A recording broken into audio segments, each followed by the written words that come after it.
A very warm welcome to all our listeners of the Leaders Talk segment, the place where we have the opportunity to speak directly to leaders and change makers of the development sector. Our guest for today is known for his pioneering work in natural resource management, particularly the designing and implementation of large-scale community-led watershed management programs. He's a graduate from the Harvard Kennedy School and had emerged as a key figure in the Indo-German watershed development programs from 1989 till 2001. His commitment to reducing poverty led him to co-found the Watershed Organisation Trust, which is now known as WOTR.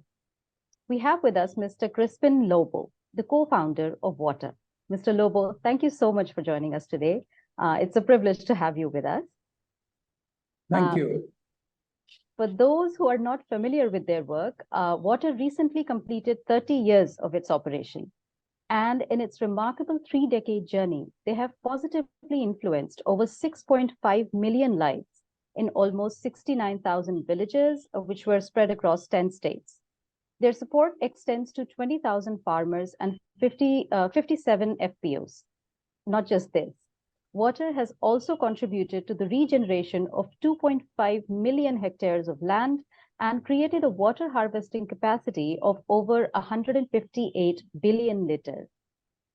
These impressive numbers are just a glimpse of the truly transformative work that WOTR has been doing and continues to do. So without any further delays, let's begin our discussion. So once again, Mr. Crispin, thank you so much for joining us. I'd like to start at the beginning. As I just said, you recently completed 3 decades of your journey. This was in December. So what I wanted to know is you were already a very accomplished professional. So what led you to start this organization, a separate organization, and how has your organization evolved over the years? So when you look back, which milestones or turning points stand out to you the most? Yeah, so actually, my tryst with rural development actually began in 1976 when I came and visited for the first time the Ahmednagar district. It was a very drought-prone, at that time, very backward district in Maharashtra. And but I got full-time into development from 1989, actually. Okay, and the reason why we founded or co-founded, actually, I'm one of 2 founders, the Watershed Organisation Trust, or WOTR, was because of a man called Herman Bacher, Father Herman Bacher, actually, who has lived in India for 60 years and he's now no more. He passed away at the ripe old age of 98 years. So he had conceived of this idea. He lived in rural Maharashtra particularly, and as you know, most of Maharashtra is rain dependent. We have only about 18% of our area, cultivated area, which can be called as irrigated, perennially irrigated. The rest depends on rain. And a good amount of it, as much as a third of it, is prone to drought. So it's a drought-prone area. And he worked and he realized that if you really wanted to, he used to work with the people in the villages. If you really wanted to reduce poverty or impact it significantly, we needed to address the issue of water. Because agriculture depends, which is the main source of livelihoods for even today as much as 60% of our people, both directly and indirectly dependent on agriculture. But agriculture depends on water. So unless you secured adequate quantities of water of good quality, you would not really be able to significantly impact the productivity of agriculture and therefore the income and well-being of the farmers. But in an area where water depends upon rain only or what's underground, then what is the strategy you can adopt to capture as much rainwater as you possibly can? Now, you all know that there's only so much you can capture on the surface. There are only that many proper places where you can build big dams. And by and large, we have practically exhausted all the possible potential sites for such structures. And no matter how many dams we build, I mean, India's area is so vast that it's almost impossible to be able to even plan to irrigate the whole country based on water captured in large dams or medium dams even. So you needed to look at another strategy. Is it possible to capture rainwater wherever it falls, store it on the surface wherever in the villages and the catchments where people or the landscapes people live in, force it underground so that it's available throughout the year, and utilize it both for purposes of agriculture, livestock rearing, livelihoods, as well as for domestic life, for basic needs. And the only way you could really do that, or the only way he saw you can really do it, is to capture rainwater wherever it falls, across the landscapes, in the catchments, the habitations, the villages where people live. Now that is called watershed development. So the idea of catching rainwater in situ as it falls, and the mantra that accompanies it, which is water that is flowing out, you slow it down, and water's speed, when it's slowed down, you make it walk, and walking water you stop, and stopped water you force underground. Now this is basically the mantra of watershed development. Catch rainwater wherever it falls. So the only way you can do that is to begin from the ridge, from the hilltops down, because that's where the rain falls. It falls from the higher levels and then runs down into the rills, into the rivulets, into the streams, and into the rivers. This area that feeds water into this network of channels that convey the water and transport it outside or into the river system of an area is called the catchment or the watershed. And so, but in India, by and large, land is a private property. Agriculture land is all private property, including a good amount of the common land belongs to the village, except in parts where it belongs to the government. But largely, it is a private domain. So if you're going to do anything to capture rainwater, you can't do it without the consent, the participation, and the involvement of the local community, because they own that land, both as individuals and as a community. Now, why do you need their cooperation? Because if you're going to capture rainwater, you need to follow what is called hydrological principles. That means water has a particular dynamic of its own. And if you need to manage water, you need to do it in lines with the laws that govern water, which is both the hydrological cycle, as well as gravity, as well as the dynamics and mechanics between water, soil, agriculture, the forest, vegetation, etc. So you need to involve people, not only in terms of informing and getting their consensus about what needs to be done, but also getting them to do it, and after having done it, to maintain those assets that you have created through a project intervention. So what are the kind of activities that go into capturing rainwater or doing watershed development or regenerating the environment, as you will realize when I tell you what is involved? The first thing is, from the ridge to the valley, on the areas in the upper slopes, you try and plant trees and raise forests wherever possible. And at least if the land is not suitable for afforestation or tree planting, then you plant pastures or grasses. That's one. Further, as you come lower down on the landscape, wherever people are cultivating lands, either for agricultural purposes or fodder or whatever, then you do a series of mechanical structures which are called water absorption trenches, contour bunds, contour trenches, stone bunds. These are all a series of soil and water conservation works. You start right from the ridgeline and go down. The idea being, it's done across the slope of the land. Now, so that as water is rushing, if you put a barrier across it, then it hits it and then spreads behind that barrier. So it slows down. Any surplus water is gradually let off into the next lower obstruction that you're building, or other conservation work that you're building. So by the time that water reaches down to the valley, it has become slow moving. The turbidity of it, because of erosion, is much less, because its soil erosion is controlled. And that's key, because it's also leading to nutrient loss. So that water becomes now controllable, manageable, and therefore you can stop it at the valley. Now, this is work on the landscape level: afforestation, tree plantation, grass seeding, vegetative cover, increasing vegetative cover, and undertaking soil and water conservation works, mechanical structures that basically arrest the flow of rushing water, reducing its velocity and stopping it, slowing it down as much as possible.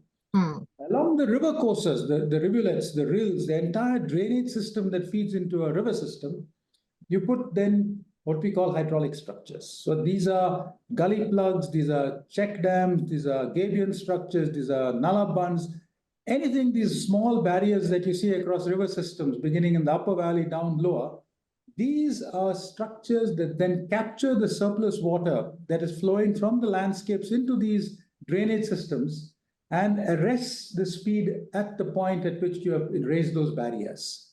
Okay? So when you do, these are known as drainage line treatments. What I told you earlier is known as area treatments. So when you do both area treatments and drainage line treatments in the way I have explained to you, then you do not only soil and water conservation, but also water harvesting. So when you treat it on a catchment level, you can imagine you can capture in situ, in that place, a huge amount of water which previously would run away and disappear. Now it becomes available to you during the time of its capture and impoundment, as well as later, because this water sinks underground and recharges the groundwater aquifers or groundwater table. Now, you know, we are a monsoon climate, so we get only about 4 months of rain, sometimes a little more when it spills into the Rabi, but largely it's 85% of our water comes from the Kharif, or rather, the summer monsoon. So it's just 4 months in the year. And if you don't capture whatever you can at that time, then good luck to you for the rest of the year, right? Number one. Number two, we are also a hot country. I mean, you know, we are in the tropics. In the summer months, you can lose as much as 70% of water that is standing in these dams and in the water harvesting structures, right? Now, you don't want to do all this effort and then finally see 70% of the water that you have harvested and remaining in the summer months evaporate, right? You would rather have it underground where it's pretty safe. Right. And it's accessible to a lot more people than water that is impounded at a particular place, like a dam. It's only available to those people who lie below that, or what you call in the command area. Only those people can get the water. Whereas in this area, in this kind of approach, where an aquifer is recharged, the groundwater table is recharged, the entire population or set of people on top of that can potentially, in theory, have access to that water. So by doing watershed development through people's collaboration and adopting an integrated scientific approach, which is rich to valley, privileging soil conservation over water harvesting, but doing both together in a sequence manner, you can actually secure fairly large amounts of water for irrigation, for livelihoods, and for basic needs of people. So this is what led us to say, okay, we take up watershed development at scale. But as I said, it can only be done with people's mobilization and participation, and you also need government's involvement. Why? Because land is a very sensitive issue, right? Government also owns substantial portions of land in the country. For instance, in Maharashtra, most of the hilltops or the upper ranges of a watershed are technically under the forest department. It's forest land. Now, you can't treat forest land or regenerate it wherever it requires such treatment without involving the forest department. And that's not an easy challenge, because there is also the Forest Conservation Act, and which has its restrictions placed on the users and treatment of such lands, etc. So you need to involve government. Number two, the river courses. You need to ensure these are also, in a way, national properties. No, it belongs to the state, belongs to the common pool. And what you do upstairs can affect what is the people downstairs, the lower parts of the drainage system. So you need to also involve government in designing as well as implementing some of these structures. Thirdly, government has a lot of programs, sectoral programs, with respect to implementing or doing works on some of these technical aspects. So you need to also converge those programs into such an activity, such an integrated approach. And lastly, it's not enough that you're able to solve the problem of water and therefore leading to an improvement in agriculture, etc. But what do you do with agriculture produce?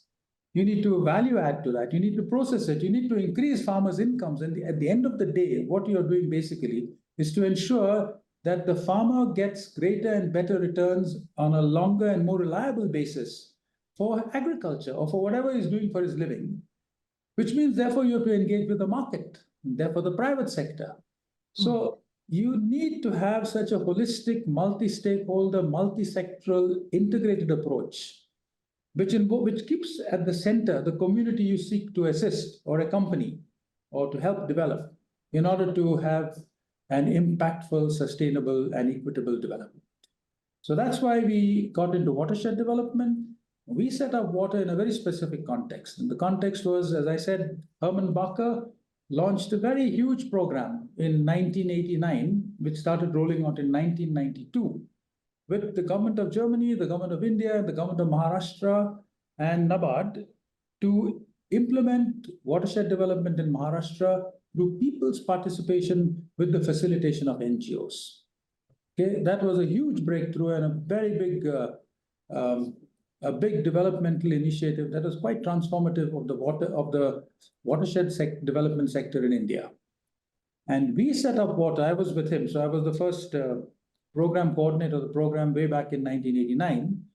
And in 1993, we set up WOTR, water, to actually build capacities of NGOs and rural communities to undertake watershed development in the manner I described to you right now.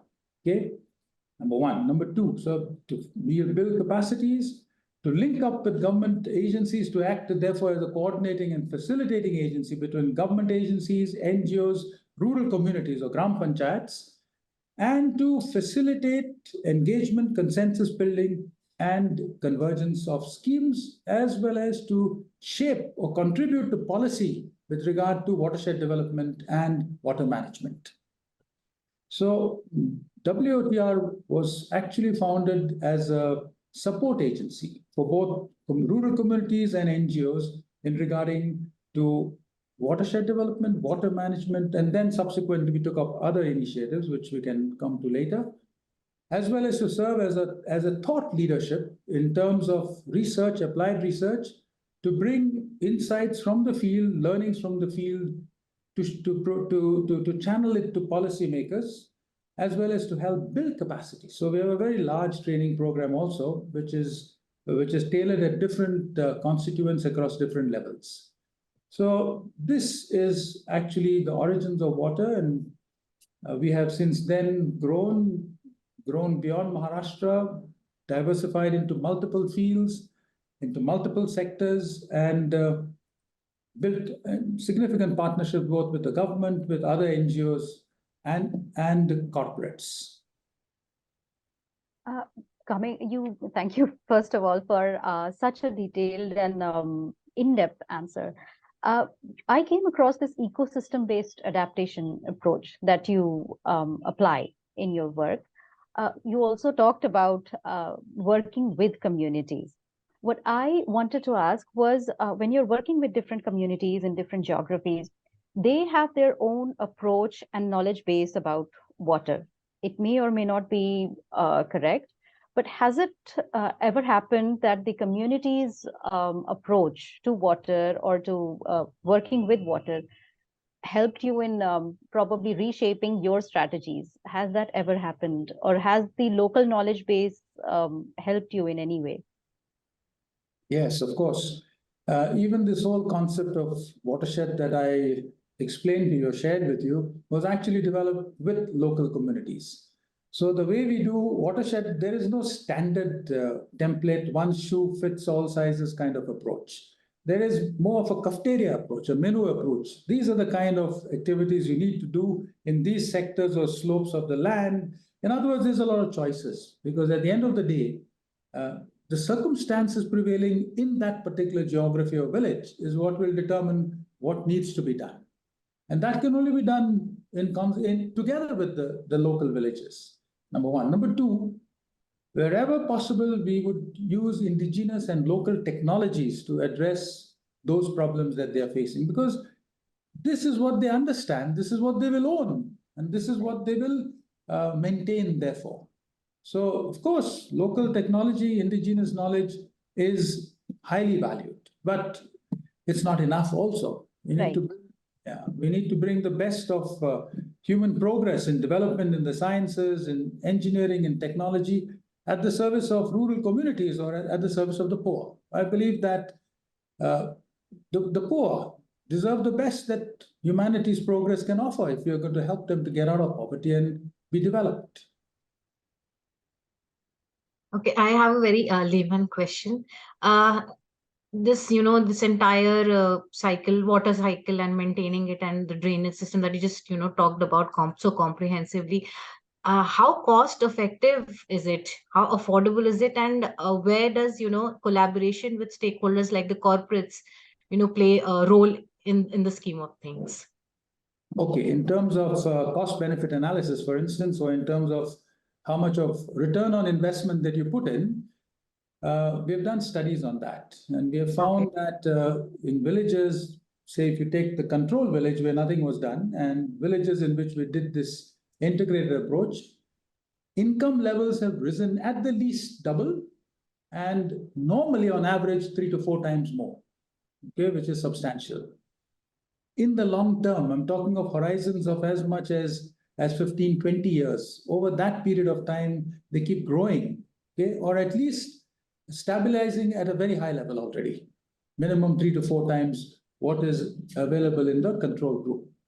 So in terms of cost benefit analysis, of course, this will vary depending upon the area, but studies have shown it ranges from 2 to 3 to as much as 8 times.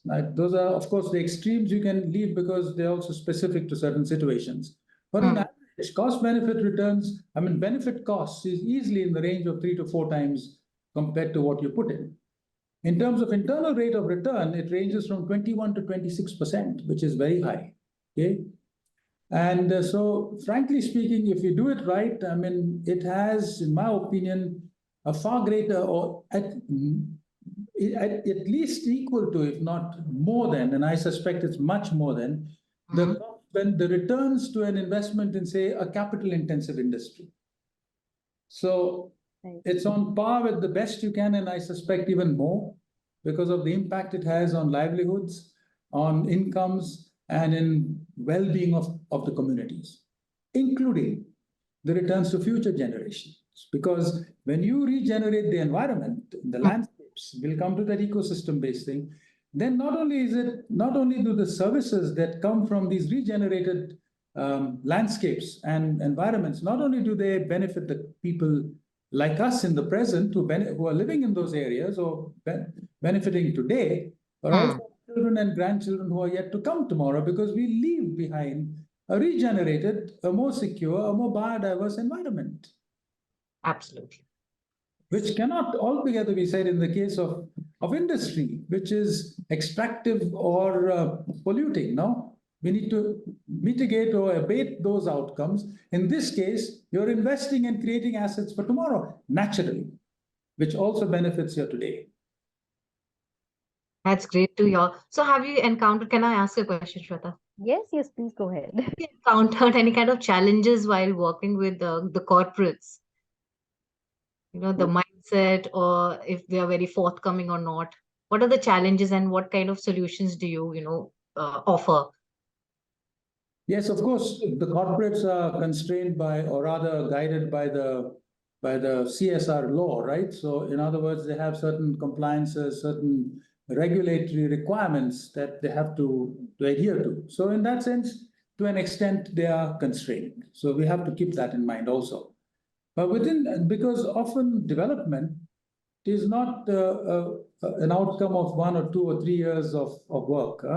We all know that we send our children to school from kindergarten, or now it's even pre-kindergarten, till they finish their PhD, and that takes a good about 24 years, and we're quite okay about that. That's how long it takes for human beings to internalize knowledge and to hand it over to a new generation. Now, development ultimately is as transformative or as radical as that process. Mindset change, behavior change, and system change cannot be done overnight. Try telling your children that. By the time they reach teenagehood, they begin to wonder who's normal, you or them. Right. Right? So can you imagine when you transfer that insight to a society that is also growing up, which in many ways mirrors and parallels our own individual growth processes, both psychological and physical, therefore to accept that a certain amount of time is required for maturation, development, even adoption of new ideas and ways of thinking and doing things. Now, if you are constrained to work within 3-year cycles, that's excellent maybe for some kind of development interventions. But when you are dealing with interventions which deal and depend upon natural processes, human mindscape, so the landscape of the geographical landscape is also mirrored and reflected in the mental landscapes of societies. Now that takes patience, time, investment. So 3 years, if repeated, you need at least 8 to 12 years of constant engagement with the community at this level. I'm not talking of individual instances. If you talk of dealing with charity which deals with individuals or activities which deal with individuals, that could be different, because the pace of an individual's rate of growth or change and transformation will not necessarily match that of a society's, which has got a number of individuals at different points along the development scale, right? So if you talk of this, of societal transformation, or moving societies in a particular direction, you need time. You need to invest. Generally, my observation has been, whenever the government launches big social change campaigns, it takes something like 8 to 15 years before it becomes the norm in society. Remember? So that's natural, because that's the way we are made and structured as a society. So this is something that maybe we should look at when we are planning CSR projects also. And, I'm not saying that it's, as I said in the very beginning, they are constrained by what they have to function within, right? But we have to find ways in which we can then continue to build on those projects which require this kind of depth and longevity of intervention, and then continue building on that for some longer time, rather than simply say, I do it and I go away. Many don't do that, I agree. But this is a caution that we need to keep in mind. And number two, beautiful analogy, actually, what you gave. The way we look at our children, that's the way we should look at, developing societies or which are in a nascent stage. It requires that kind of time and sustained investments. The next question, it's a little, I'm retracting from what I had shared with you. Water is, I think, largely a state subject. Now that you've been working with in multiple locations, does any government initiative or any even private initiative stand out to you as particularly successful or effective? Or some area or some state that has done particularly well in managing its water resources in the recent past? That's very difficult to say, because, of course, the Niti Aayog, as you know, has come out with a composite index to measure water management at the state level, right? I'm not sure they have come out at the district level. They were talking about, maybe they have, I'm not sure about that. But that is a very difficult thing to handle, to even assess, because ultimately water is managed at the local level, at the household level, at the village level, at the block level and upwards. And I'm not too sure that we are in a position currently, or we do that kind of detailed analysis to be able to say this state is performing better than that state. Why? Because not all states start with the same initial endowment with regard to water. So water surplus states will obviously say, look, it's not our problem, but ours is the problem of plenty. Of course, as I said, in a monsoon regime, that's a luxury you can afford only for 4 to 6 months.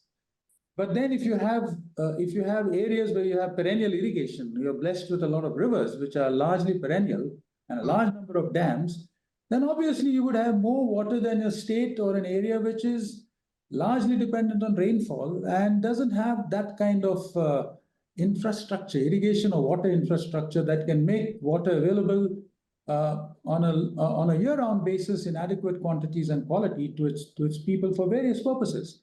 So, what I would frame it differently. You see, wherever frame the question, I would put it differently. Where there is, for instance, water scarcity or water shortages.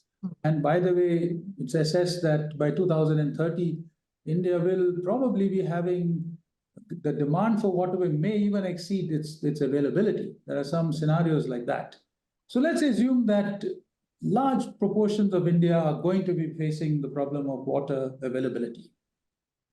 I would say we should classify, we should we should develop a system that incentivizes people using behavioral change techniques and therefore unleashing competitive forces in a way to drive behaviors that are water responsible. Okay? And so we came up with this approach called the Water Governance Standard, which is basically an accrediting, and it is a rating and accrediting system which assesses at the community level in the context of rural India, particularly rain-fed India, which is about 70% of our country. How are communities managing and administering or governing water, both at the individual level and at the level of the community? Because that's where you start. That's the building blocks of our nation, of any society, right? And so it's like, you know, at one time, if you remember, maybe about 20, 30 years ago, to get access to credit was quite a challenge for most of us. And the big problem was, how does the lender know what risk he's going to face when he gives money to a person called X, right? So when they developed a credit score for the individual, they were able to assess, quantify risk, profile it as a score.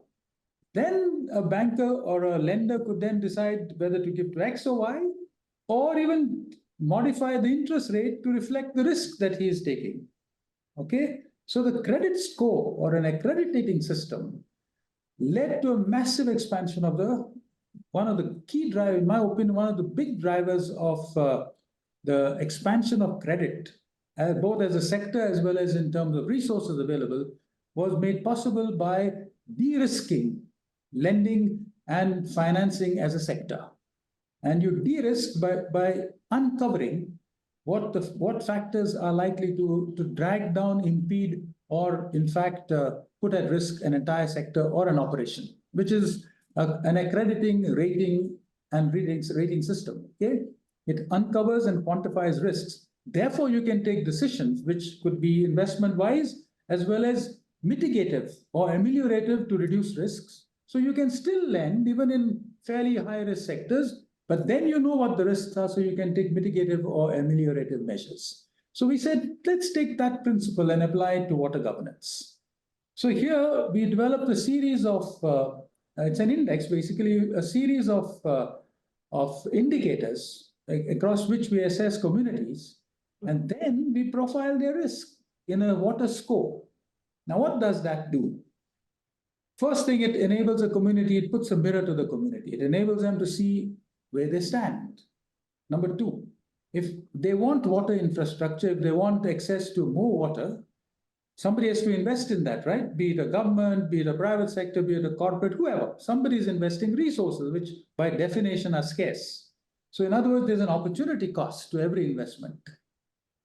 Number one. Number two, as an investor, whoever you are, whichever sector you come from, you would like to invest in an area where there is success, where the potential and likelihood of success is greater than the danger of loss, or you're not meeting your project goals. So you would, as an investor, want to know, should I invest in village A or village B? Or of all these villages in a district, which villages have the greatest potential and need, which would give greatest returns to that investment? I'm not asking returns as coming back to the investor. Government is not asking that the money they invest should come back to them. Nor are social entrepreneurs or social investors asking that the investment they make should come back to them in terms of returns. But they certainly want that the reason they are investing should be fulfilled. So people should get water equitably. They should maintain that infrastructure, so it should last out during the life cycle of that investment. In other words, they want their investments to be successful according to the metrics they develop for that project. So this is the purpose of the Water Governance Standard. And we are beginning to implement it, but we would like it to be popularized, particularly in the corporate sector, because the corporate sector is investing a big amount in water infrastructure. And if they were to use this tool to assess which investments have the greater likelihood of success, or which investment needs to undertake remedial or risk mitigation measures or capacity building measures to ensure that the investment is successful, they would then need to look at something like the water governance standard. Right. I think we are almost at the end of the interview. I'd just like to wrap up with the question, sir, that now that you're entering into the 4th decade of your operations, so how do you see water evolving as an organization, not just as an organization in terms of its scale and reach, but also in terms of its impact? Yes. You see, water has constantly responded to emerging challenges. So though we began with Watershed, and at that time, our only concern was where there is no water, let's get water. Let's not get Absolutely. sidetracked by anything else. But that's what happens is you're dealing with communities, you're dealing with people. So when water came in the villages, then they said, oh, this is an opportunity. So now, how do we improve agriculture? How do we make dry land farming irrigated farming? Right? When that was solved, then they said, well, we have, cattle, so we can go into milk. We can make more money. So one thing led to the other. And so we entered all these fields. We entered into agriculture, then we entered into livelihoods, cattle rearing, the whole works of rural livelihoods. And then we noticed that by 2007 already, much of these activities were already being affected by climate change. So the expected productivity and expected output from all these activities done well was not there to see. There was something less than what could be achieved. And we noticed that the real elephant in the room was climate change. So we already started responding and moving into climate risk mitigation, building resilience of local communities and livelihoods, building adaptive capacities already from then. So we are an organization that evolves, anticipates, and prepares to address emergent challenges. But we do it in a way that is systemic. So we do not take up isolated issues.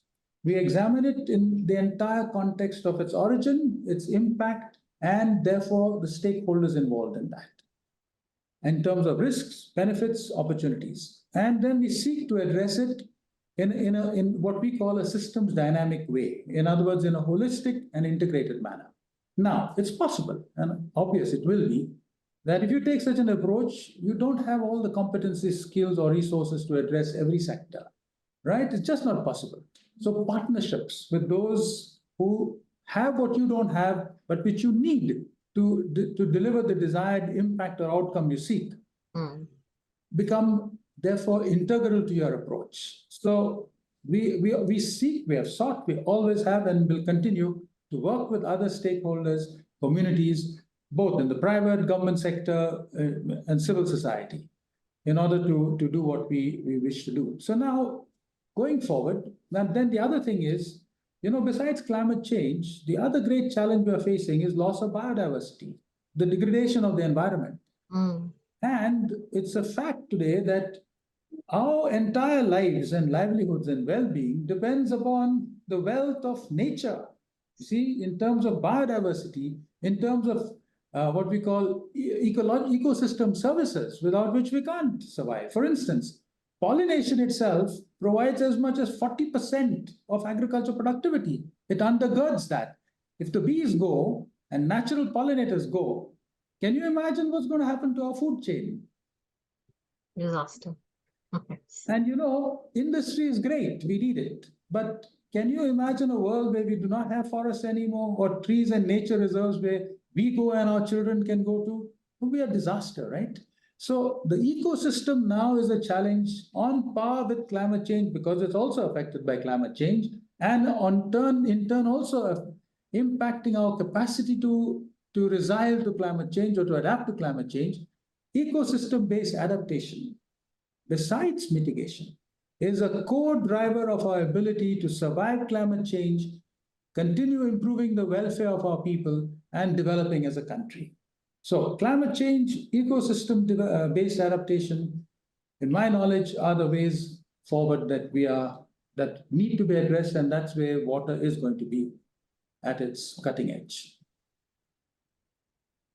Thank you. We have spoken to many organizations, multiple organizations, and I tell you, the work of water, very few organizations have this kind of a meticulous and holistic approach. So all the best for what you do, and we hope to see water achieving more milestones and making, probably elevating its impact in the years to come. Thank you once again for joining us. Thanks a lot. Thank you. And I would love to invite both of you to come and visit. Seeing is believing. Don't take what I'm saying.